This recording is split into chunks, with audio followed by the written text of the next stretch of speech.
Salam Bapak Ibu Saudara yang dikasihi Tuhan. Malam ini kita akan sedikit membahas tentang apa itu mukjizat. Ya, pada malam hari ini sepenggal firman Tuhan saya beri judul Mukjizat hanya ada di dalam Tuhan.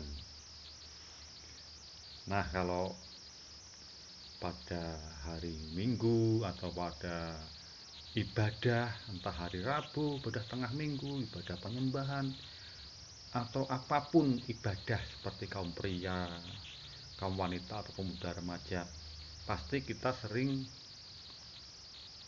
melihat atau mendengar sebuah kesaksian dari rekan-rekan jemaat kita, yang pastinya kesaksian itu akan menguatkan hati kita, menguatkan iman kita, karena kesaksiannya adalah pasti pertolongan Tuhan atau mukjizat dari Tuhan. Nah, ada yang sakit disembuhkan, ada yang punya persoalan masalah terselesaikan, ada yang minta sesuatu diberi. Nah, itu mukjizat dari Tuhan. Mari kita sedikit membahas tentang mukjizat. Kalau yang dalam kesaksian itu mukjizat adalah turun dari Tuhan, jelas. Kita percaya, kita memohon, meminta, dan juga memberi. Coba kita bagi, itu adalah mukjizat yang ada di dalam Tuhan. Karena roh kita berkomunikasi dengan Tuhan. Nah, sekarang kita mukjizat yang tidak dari Tuhan, atau mukjizat yang sering kita dengar atau kita lihat di dalam dongeng, seperti Bandung Bondowoso. Nah, Bandung Bondowoso itu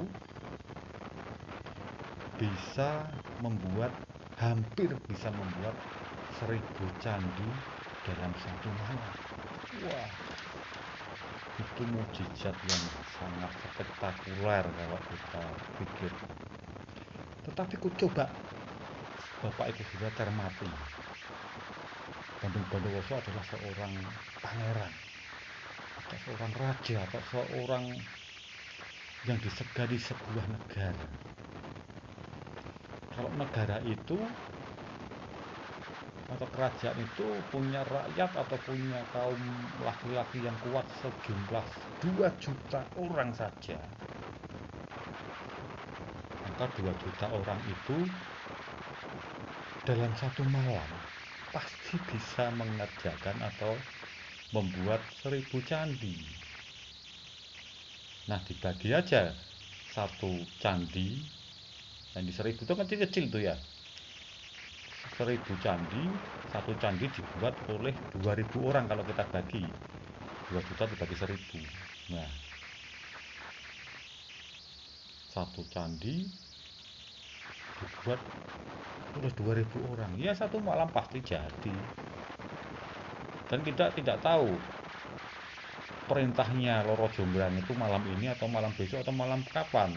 Kalau perintahnya pokoknya dalam satu malam, pasti Bandung Bondowoso akan bilang, saya pilih waktu yang tepat ya. Waktu yang tepat itu dia kumpulkan itu batu-batu yang untuk membuat candi. Kan tidak dijelaskan juga prosesnya, tetapi pembuatannya langsung ya. Jadi karena rakyatnya banyak sekali, pasti bisa. Itu mukjizat secara fisik, secara manusia, secara badan, bisa dipikir. Coba mungkin 2000 tahun lagi, mungkin anak cucu kita melihat jalan tol, mereka akan heran, bagaimana jalan ini dibuat, berapa pasirnya, berapa semennya. Kalau itu cuma dapat dari gunung Merapi, apakah cukup pasir satu gunung itu dituang ke dalam jalan tol sepulau Jawa? Pasti anak cucu kita dulu yang akan datang akan bilang bahwa ini sebuah mukjizat. Tetapi kalau kita lihat kan itu bukan mukjizat. Kita lihat prosesnya jalan tol, nah, itu bukan mukjizat. Itulah mukjizat fisik secara badan yang bisa kita nalar, yang bisa kita sangkal. Tetapi kalau kita berbicara dengan sisi Tuhannya tadi, mukjizat yang disampaikan di setiap kesaksian itu mukjizat yang tidak bisa dinalar atau dipikir oleh manusia. Ketika kita sakit, apa Tuhan kelihatan? Apa Tuhan bisa kita lihat ketika Tuhan menyembuhkan kita? Tidak bisa. Mukjizat Tuhan itu ajaib. Apakah ketika kita punya masalah dan masalah itu selesai, Tuhan kelihatan ketika Tuhan itu membantu atau berperang melawan segala pergumulan kita? Tidak bisa. Tidak bisa dipikir. Bahkan waktunya saja kita tidak bisa mikir. Karena waktu Tuhan itu waktu bukan waktu kita, tetapi waktu yang terbaik untuk kita. Itulah mukjizat Tuhan. Jadi apapun kehebatan mukjizat secara badan, secara manusia tadi, apa itu Pandang Bondowoso, apa itu Sangkuriang, apapun itu bisa dipikir atau bisa disangkal. Tetapi mukjizat Tuhan itu hebat, tidak bisa dipikir oleh manusia. Kalau kita mikir tentang Tuhan, Anda lihat bintang di langit, hitung. Kalau Anda bisa menghitung bintang di langit, Anda bisa menghitung atau mengira-ngira mukjizat Tuhan.